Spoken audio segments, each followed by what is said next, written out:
చెప్పండి?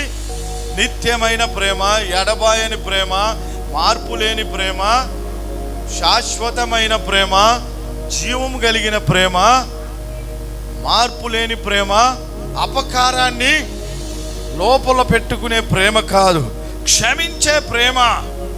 హల్లెలూయా. ఎంత పెద్ద మనిషి అయినా ఏమంటాడు లోపల? ఆ మాట చెప్పి తల్లి అయినా తండ్రి అయినా నువ్వు ఇలా చేసేవరా, నువ్వు అలా చేసేవమ్మా అని చెప్పి ఆయన నేను నిన్ను క్షమిస్తున్నాను. కానీ దేవుడు ఏమంటాడంటే అగాధ జలముల్లో, సముద్రపు జలముల్లో మన పాప దోషాలన్నీ పడవేశాడంట ఆయన. ఇంకా ఎప్పుడు కూడా దాన్ని గుర్తుకు తెచ్చుకునే దేవుడు కాదు. ఆమేన్.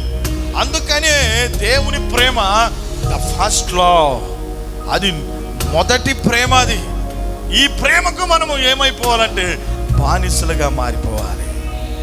ఈ దేవుని ప్రేమకి మనం ఎలా అయిపోవాలంటే దాసులం అయిపోవాలి. హల్లెలూయా.